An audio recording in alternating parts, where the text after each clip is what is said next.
Good morning to all students. आज हम लोगों को आगे बढ़ना है आदर्श धातुएं तथा उनके उपयोग के बारे में हम लोगों को पढ़ना है, जानना है। देखिए, जैसे लिखा हुआ है, पूर्ण रूप से अक्रिय धातुएं आदर्श धातुएं कहलाती हैं। यानी ऐसी धातुएं जो किसी से क्रिया नहीं करती हैं, उन सभी धातुओं को हम लोग अक्रिय धातुएं कहते हैं। फिर लिखा है जैसे कौन कौन सी हैं, जैसे सिल्वर को हम लोग चांदी के नाम से जानते हैं। प्लेटिनम है, सोना है। ये कुछ ऐसी धातुएं हैं जो कैसी हैं, किसी से क्रिया नहीं करती हैं, आदर्श है, अक्रिय हैं।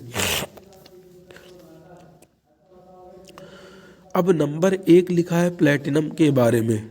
चट्टानों के कणों में पाए जाने वाला दुर्लभ सिल्वरी धात्विक तत्व है।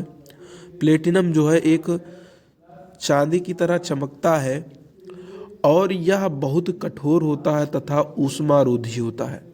यानी ये कठोर के साथ साथ ऊष्मा को अपने अंदर से बाहर जाने नहीं देता है, ऊष्मा को रोकने का काम करता है, ऊष्मारोधी कहलाता है प्लेटिनम।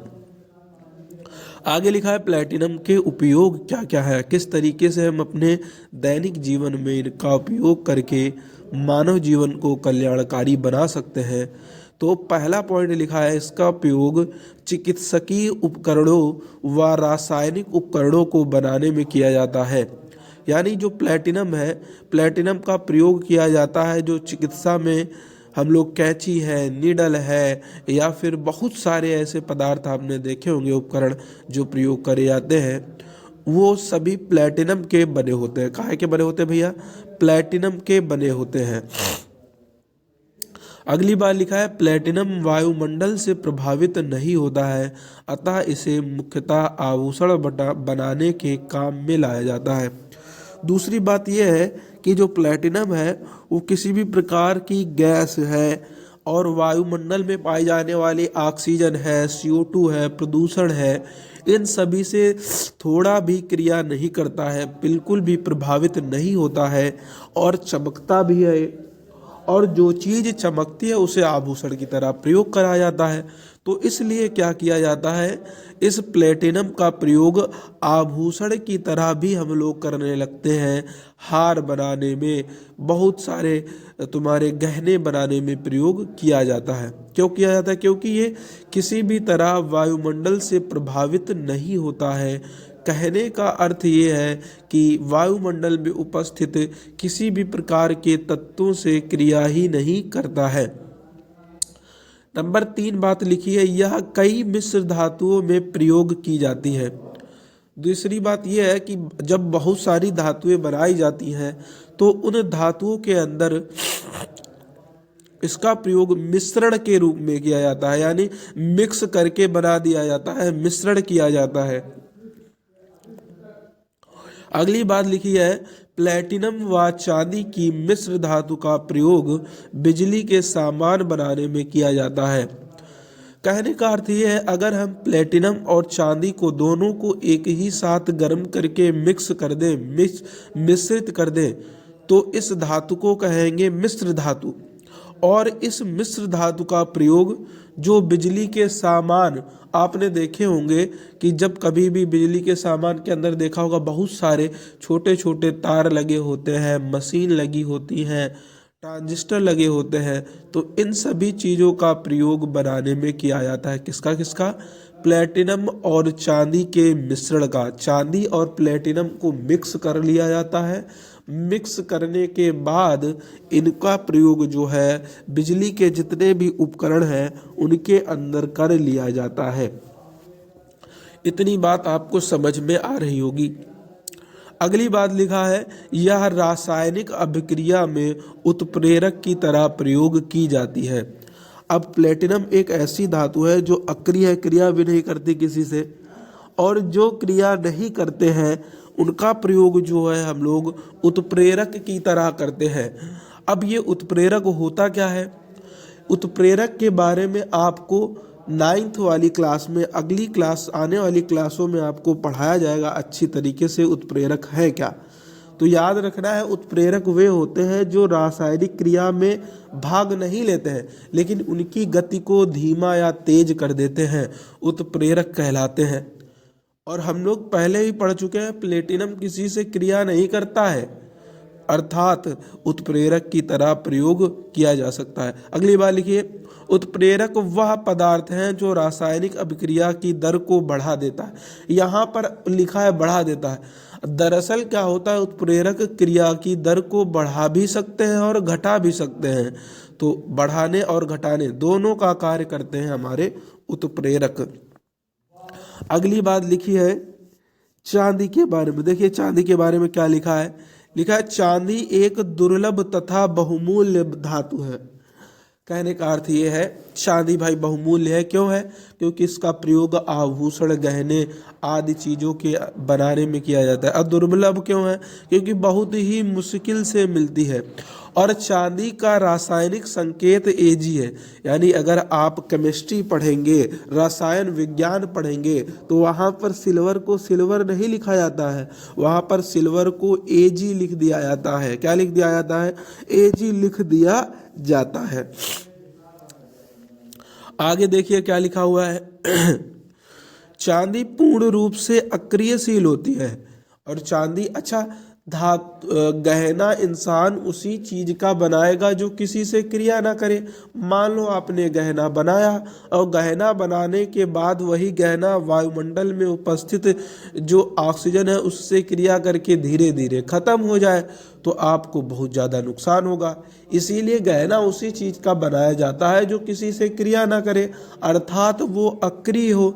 और चांदी हमारी अक्रिय है, तो ये बात हमको पता है पूरी तरीके से। तो चांदी पूर्ण रूप से अक्रिय है, कभी कभी या भूपर्पटी में मुक्तावस्था में पाई। तो बात ये चल रही थी कि बिजली के सामान बनाने में प्रयोग कर लिया जाता है चांदी और प्लेटिनम की मिश्र धातु का।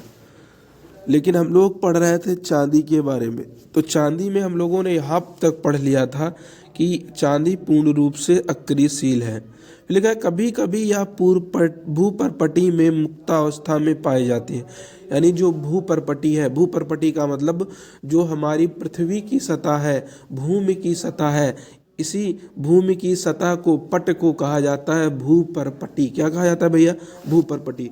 तो भूपर्पटी के ऊपर कभी कभी जो चांदी है ये हमें मुक्त रूप में मिल जाती है, मुक्त अवस्था में मिल जाती है। फिर लिखा है यह यौगिकों में भी पाई जाती है। यानी जो चांदी है ये यौगिकों के रूप में भी पाई जाती है, अवस्था में पाई जाती है, मिश्रित अवस्था में भी पाई जाती है। फिर लिखा है अधिकतर पाए जाने वाले सिल्वर के यौगिक सिल्वर सल्फेट तथा सिल्वर क्लोराइड हैं।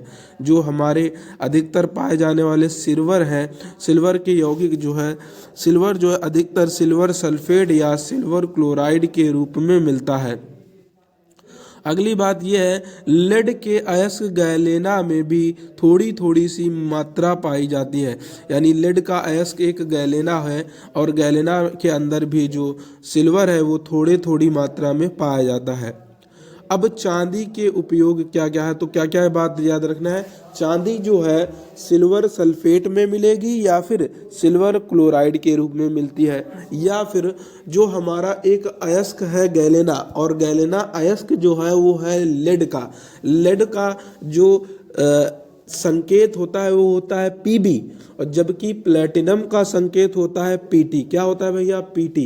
Pt का मतलब है प्लेटिनम, Pb का मतलब है लेड, और लेड का अयस्क कौन है? गैलेना। और गैलेना के अंदर क्या पाया जाता है? सिल्वर। क्या पाया जाता है भैया? सिल्वर। चलिए आगे देखते हैं चांदी के उपयोग क्या क्या है। लिखा है यह वैद्युत की सुचालक है, इसकी अधिक कीमत के कारण इसका प्रयोग बिजली के तारों में नहीं किया जा सकता, तब भी कुछ प्रकार के विद्युत उपकरणों में इसका प्रयोग संपर्क बनाने के लिए किया जाता है। अब कहने का अर्थ ये है कि ये विद्युत का सुचालक होती है चांदी, अपने अंदर से बहुत अच्छी तरीके से बिजली पास करती है। लेकिन अगर चांदी के तार बनाए गए और चांदी इतनी महंगी है तो पता चला चोरी आकर के जो है खम्भों से तार नोच ले जाए, खोल ले जाए। स्टील और लोहे के तार तो बचते नहीं, तो चांदी के तार कैसे बच जाएंगे? तो इसका प्रयोग तार बनाने में नहीं किया जाता है। लेकिन जो बहुत बहुत महंगी इलेक्ट्रॉनिक डिवाइस हैं, कीमती इलेक्ट्रॉनिक डिवाइस हैं, उनके अंदर छोटे मोटे संपर्क को स्थापित करने में किया जाता है। अगला लिखा है, सिल्वर के यौगिकों को फोटोग्राफी में बहुतायत उपयोग होता है। ये सिल्वर आयोडाइड, सिल्वर क्लोराइड तथा सिल्वर ब्रोमाइड सभी प्रकाश के प्रति संवेदनशील होते हैं। ये सभी फोटोग्राफिक यौगिक हैं। यानी सिल्वर का प्रयोग किसके अंदर किया जाता है? फोटोग्राफी, जितने भी हमारे फोटोग्राफ हैं उनके अंदर बहुतायत यातायात के रूप में किया जाता है, बहुतायत उपयोग होता है। यानी जितने भी फोटोग्राफ हैं उनके अंदर सिल्वर के जो हमारे यौगिक हैं बहुत अधिक मात्रा में प्रयोग किए जाते हैं। कौन कौन से? जैसे silver iodide, silver bromide, silver chloride आदि का प्रयोग करते हैं। और आपने सुना भी होगा पिछले टाइम पर चांदी के सिक्के बनते थे तो और अन्य वस्तु भी बनती थी, तो वही बात लिखा है, इसके चांदी के सिक्के व अन्य वस्तुएं भी क्या होती है? बनाई जाती हैं। आगे लिखा है, चांदी बहुत कोमल होने के कारण आभूषण बनाने में तथा चांदी के बर्तन बनाने में प्रयोग किया जाता है। अच्छा, चांदी जो है आपको पता है बहुत ही महंगी है, कीमती धातु है, तो इसलिए इसका प्रयोग किसमें करते हैं? आभूषण यानी गहने बनाने में किया जाता है। या फिर इन्हीं का प्रयोग किया जाता है किनके अंदर भैया? इनका प्रयोग किया जाता है बर्तनों के बनाने में। आपने सुना होगा चांदी के बर्तन हैं, चांदी के सिक्के हैं, चांदी के आभूषण हैं, इनका प्रयोग किया जाता है। आगे देखते हैं भाई, लिखा है चांदी का उपयोग वैद्युत लेपक में भी होता है। विद्युत अपघटन के द्वारा चांदी की परत अन्य धातुओं के ऊपर चढ़ाई जाती है।